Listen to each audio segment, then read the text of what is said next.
Okay. Hey, this is Riley, host of the Sleep for Side Hustlers podcast. At Sleep for Side Hustlers, we interview health experts and teach our community how upgrading their sleep is the one thing that they need to unlock their biological code and maximize their performance in an effortless way by doing more with less. Do you want to become a productivity machine, have genius ideas automatically pop into your mind, stop feeling so stressed, build better relationships, and generate more income? Optimizing your deep sleep can do just that. Visit www.thesleepconsultant.com to learn more. My guest today is Ron Martin. Ron is the founder of Nutrogenetics Unlimited, a database to facilitate awareness of and access to the numerous reports on genetics and health, with emphasis on the interplay between genetics and our environment. Working more than 35 years in the dietary supplement and food-related industries, it's Ron's mission to make nutritional genomics more readily available and accessible to anyone and everyone, including to members of the public, which includes students as well as educators. Ron's philosophy is this: the more aware and engaged the public becomes about genetic research, the easier and more likely it will be for members of the public to work together with their own healthcare professionals to take full advantage of these advances, which can lead to better health, better well-being, and better overall performance for everyone involved. Ron, welcome to the show. Thanks very much. It's a pleasure to be here with you, Riley. Yeah, it's really an honor to have you on. And I think it's so fascinating what you do, because I think there is so much information that is outside of there. People just don't know where to start. I think there's just conflicting sources of information. Like anything you find, you can find the exact opposite. But what you're doing is bringing everything down into one database that people can use to really make sense of all this, that is just so accessible so quickly. But I'm really curious, like I mentioned a little bit in the bio, but where did your journey all sort of start into this nutrigenetics, what it became today? And I know you were sort of a lot in, creating a lot of supplemental and food type products, correct? I worked in the dietary supplement industry, manufacturing dietary supplements of all types, and then eventually worked in my way into the lab, and then got my AA degree and my bachelor's degree and my master's degree. Worked my way up from the bottom, so to speak. So I knew beginning to end the dietary supplement industry, not the sales part, but the manufacturing part. And then when I got into R&D, I wanted to know, was this stuff bogus or was there real legitimate value? And so then I started looking at the literature and doing my own library research, which then has led me down this road of building a database to find out, what the evidence really says. It's really evidence-based healthcare. That's really where we want to go. Because so often people shoot from the hip, where they say, oh, look, I read this old book, and traditional folk medicine says this, and it's got to be true. But maybe it is, and maybe it isn't. Right, exactly. So then when I put all the facts together, I saw that some people do respond very nicely to supplements. Some people don't have any response at all. And then because there's such a diversity in response, they say, oh, I guess it doesn't work. But it was working fantastically for some. Yeah. So then I thought, there must be something else to explain this. What is it? Yeah. And that's how it is, I guess, become interested in genetics. That's fascinating. And I mean, the rabbit hole on that is so deep. I mean, you can keep going and going, and it's kind of like this childlike wonder. You just discover new things all the time, I can imagine. And, it's very interesting how you've been in this for so long. And it's obviously an extensive database. I mean, I was taking a look at some of it, but what types of information does your database contain? I mean, there's different databases out there that you might not be able to find from other ones out there. Yeah. Well, there is a free database available to everyone. It's called pubmed.gov, and that's short for public medicine. It's the National Library of Medicine's database. You can go on there and do a search, like a Google search, using the Boolean operators like and or not, and they'll give you a whole boatload of articles that you can look through. But you're really left on your own to go through that big stack of literature that they're referring to. It could be hundreds of thousands of articles or millions of articles. They've got 30 million articles in their database, but they don't really help you to find out what's buried in that stack. Got it. So what I've done is I've created another database that borrows from PubMed, a couple million articles so far, and it's growing constantly, about more than 100,000 articles every year, where we index the articles with control vocabulary. So for instance, instead of using all the different synonyms, we'll try to point people to the preferred synonym so that they can then find all the relevant literature. Smart. Now, some people might say, well, wait a minute, I'm trying to find fewer articles, not more articles. Yeah. But the beauty of this is that because we're using standardized terminology, we can then tell you what's buried within that stack. So if you have a large group of articles, we can say, here's the alphabetical breakout of subtopics. Got it. So then if you find a subtopic within that larger group and you want to break that out, you can take the combination of the first topic and the second topic and then break that up by subtopics and do it again and again. And then you can really drill down and discover things that you never knew were even being discussed, including which genes and which gene variants are being discussed, which you would never know how to look for. Yeah. I mean, it's another language, right? That's right. Yeah, it is a language, just like learning a Spanish or another foreign language. You just have to build your vocabulary word by word, and then eventually you can become fluent. Yeah, there you go. A little hard to pronounce some of them, I would imagine. Some of them have. But yeah, I think that's really interesting, you know, kind of tying it on like a personal level. A lot of people are curious, you know, with like the 23andMe test coming out like over the last 15 years and so, and there's so many different testing now. People, you know, will see maybe a certain genetic variation, maybe they're at risk of a health condition. So is there anything we can actually do about it, or do we kind of succumb to this genetic destiny and there's nothing really we can do about it? Where do you stand on that? Well, a lot of people have fear of looking at their genetics. I remember that there was a pioneer in genetics who said, don't tell me if I have the genes that predispose me to Alzheimer's. I don't want to know. Well, he was already older at that point, but the point being that if you really know that you have a predisposition genetically, there are things now that you can do to head that off. You can head it off at the pass, so to speak, and change your future. So that's really, instead of having fear, now you can have hope. Yeah. More and more evidence is coming into play. It's amazing. Yeah, it's incredible. And you hear about more of the epigenetics, I think, in Greek. That means on top of your genes, and with your environment, with the right environment, you can express the good genes and not express the bad genes. And you can really make that work inside of your favor versus before. It was like the brain. People thought, well, the brain you're born with is the brain you'll have forever, but they show with neuroplasticity, grow new brain cells. I mean, just really anything is possible across all domains. So it's really exciting with the future of science, especially in biotech, I would say. Yeah. And, you know, sorry, what's that? You mentioned epigenetics, and basically we are able to alter our epigenetics system. For instance, if you have you've inherited from your mom and dad, they passed down to you epigenetic changes because maybe they had a bad environment, but you might be able to alter your epigenetics because that is alterable, whereas your DNA is not alterable. Yeah. Very, very interesting. Yeah, I could talk hours about some of this. Well, but my specialty in particular is sleep. So what do you have? What interests you about sleep? Is there anything in particular about sleep and genetics that you would like to tell us about? Sure. Well, first of all, I would say that when it comes to genetics, the whole field has blossomed and exploded since the early 2000s. Got it. That was when the Human Genome Project published their first draft, and that's when people became interested, and that's when I attended my first international conference on nutrition and genetics. And so the number of articles has shot up from maybe 60,000 in the year 2000 that were relevant to genetics. Now it's 3 times that per year. And so it's really going to town.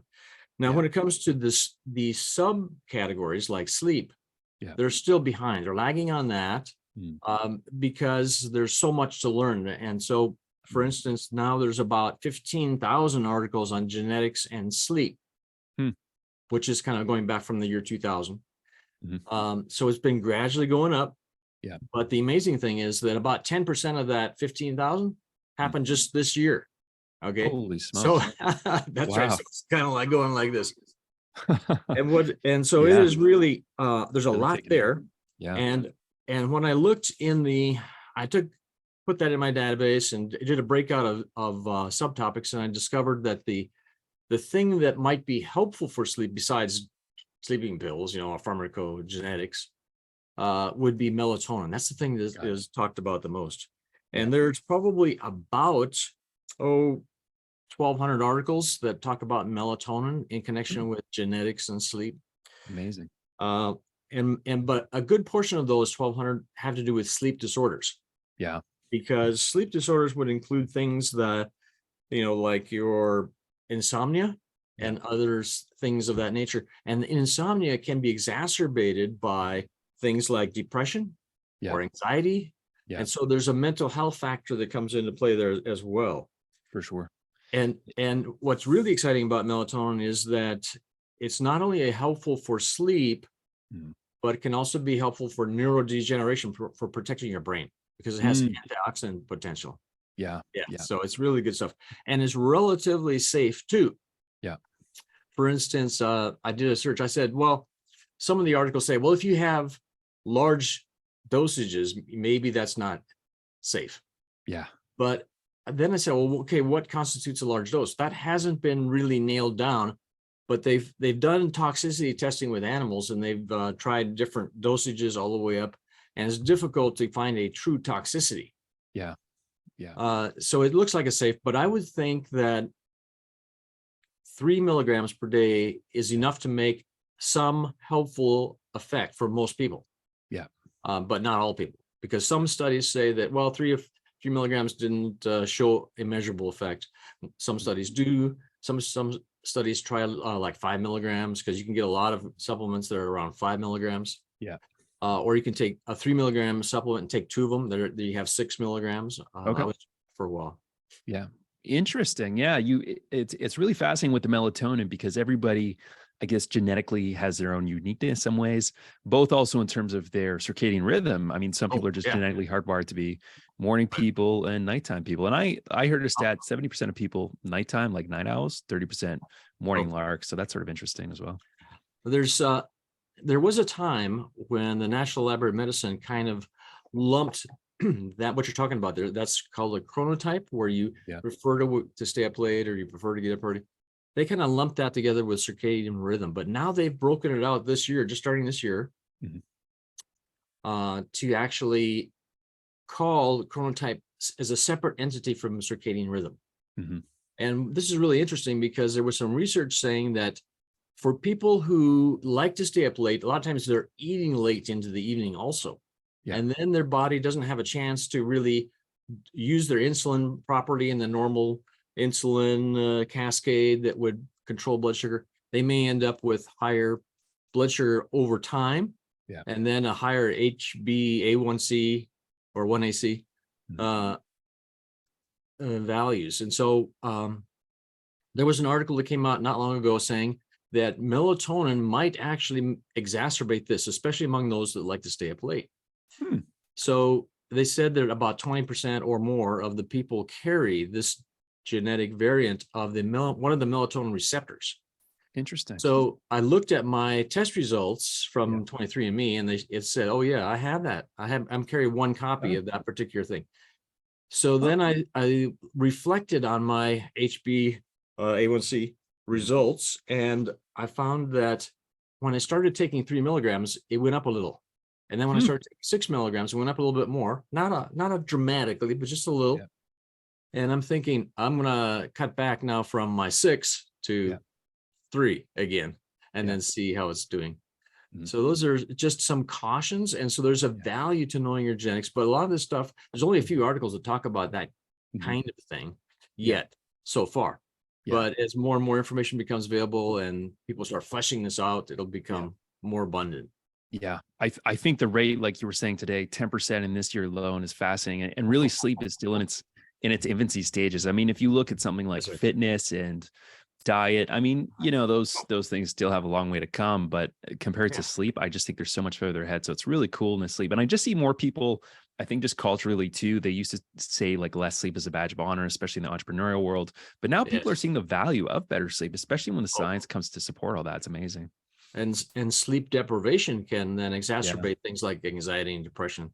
So it's a cycle. And lifestyle generally, for instance, if you get adequate exercise, that's a big plus, because then your body is ready to sleep, for instance. But if you're neglecting that, and especially if you are perhaps carrying extra weight that you shouldn't necessarily, it's not optimal for you, that can compound things. So our database that we're at nutrigenetics.net not only covers nutrition, but everything else. Because when we first started, Mm. we thought, well, we at least we can handle the nutrition corner. We should be able to take that on and handle it. Yeah. Well, it turns out that nutrition is a profound variable that we can't avoid. And some people have the same food pretty much every day on a regular basis. So they're getting repeated exposures to the same thing over and over for a long period of time that can really build up and make a difference in a positive or negative way. Yeah. And so we decided that we should try to widen the net and catch everything that we could. We didn't know if it was even possible. What we discovered it was. So now we have lifestyle factors like exercise and obesity and all kinds of different things in there that you can flesh out. You can actually break out by subtopics and see how this all kind of affects one another. Incredible. I think that's amazing. I mean, it's one thing to have raw data, but to take that to make it into information that's digestible for the average person to consume and like translate that to their own lives in a fast way when everyone's super busy. I think it's just really honorable what you're doing. So yeah, super excited where that's going. Where would you say, what sort of excites you of the future of genetics, over the next 20 years, where do you see everything going? Well, initially, I thought that if I just made it easy to access this information, everyone would be clamoring for it. Yeah. But when I asked my own personal physician if he was interested in what I was doing, he said, no, but it's the future. no, but it's the future. Yeah. And then when I asked him again, maybe, next time I saw him, and then the next time I saw him, he eventually said, well, you know what, when I'm not working here in the office, I need to spend time with my family. I don't have time for that. So there is the healthcare professions has been dragging their feet. Now there's some aspects to it, like neoplasms, oncology. They've been into genetics for a long time, but they've been mainly looking at the genetics of the tumors to see, how can we attack this tumor and make it, go away if possible. But more and more information has become available on how to prevent the development of the initial tumors and cancers for those that might be genetically susceptible. And that is the prevention aspect that I'm excited about. Yeah. So we have this is really an amazing future that I think can make a big difference. But here's the thing. Healthcare professionals have what they call standards of practice. Yeah. So they say, I've got 10 or 15 minutes to spend with my patients, and we can't be talking about all the depths and all the nuances and all the intricacies of genetics. I mean, I got hard enough time just saying, okay, what's your blood pressure? What's your body weight? Do you have any problems? And okay, let's do this. Let's give you something to handle your symptoms, not about prevention. Yeah. And even the insurance companies have been skeptical about spending money on that, because I thought, what's my return? I can't afford to have a workup on everybody, but but eventually now, as more and more evidence becomes available and evident, that the payers, the people who are going to be paying these physicians, are going to be seeing the value of preventing problems, especially for those who are genetically disposed that could really benefit from some kind of modification of their lifestyle or their medicines or other types of things that they can do. Yeah, even nutrition. And so they may be coming around.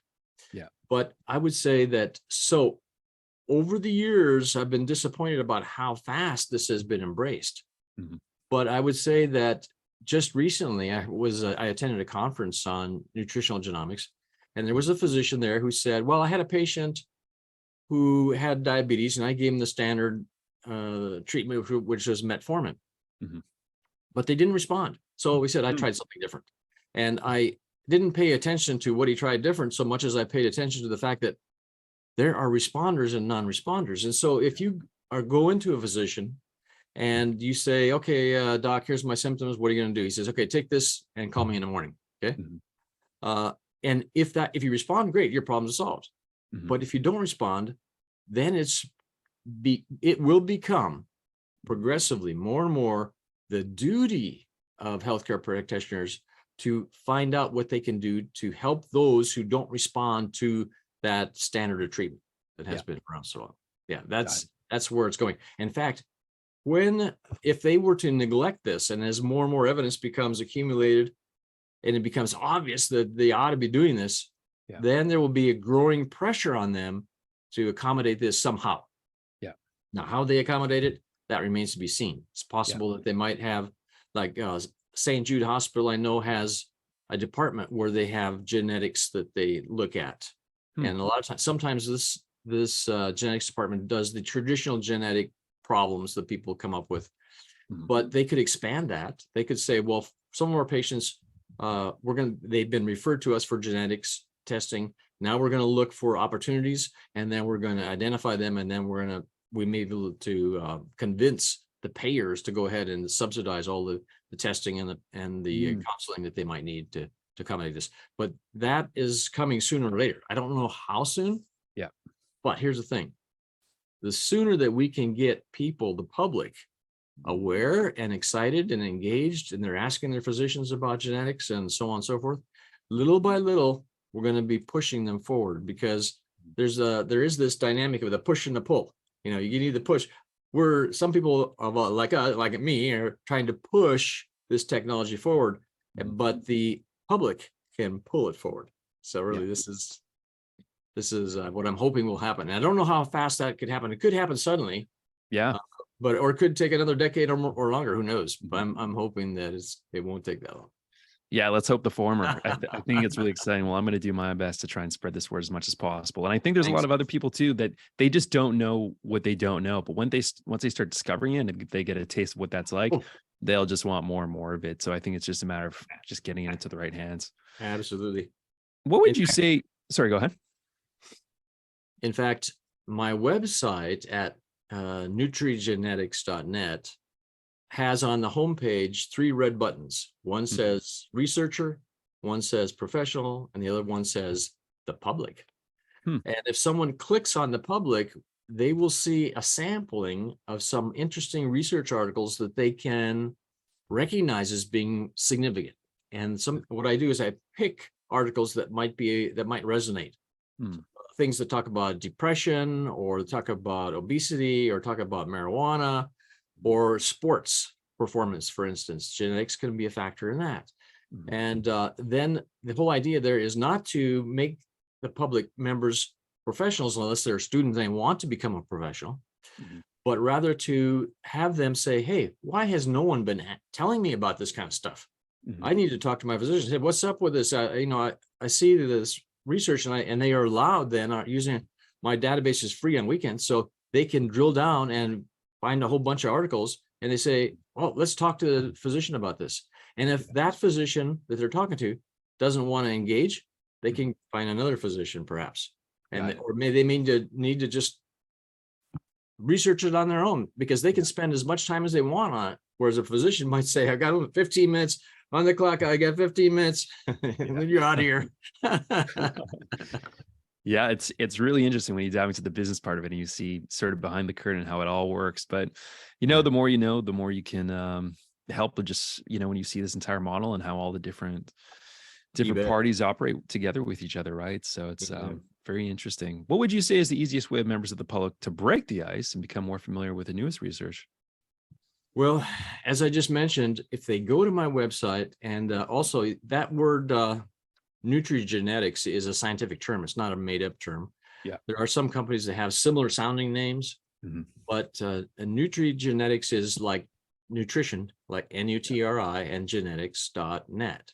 Yeah. But an easier way to remember that for the public that might be listening to your podcast is another way they can find my website is nutrition and genetics, all one word, .net, and it will take them right there. It's an alias and just an easier way to remember. And then when they go to the homepage, they can click on the public, and then if they want to log in on it, which is free on Saturdays and Sundays, they click on the login button, and then there will be a password right there shown on the page. So they just enter that password, they get in on Saturdays and Sundays, they can knock themselves out, and they can talk to their physicians and others about that in the following week.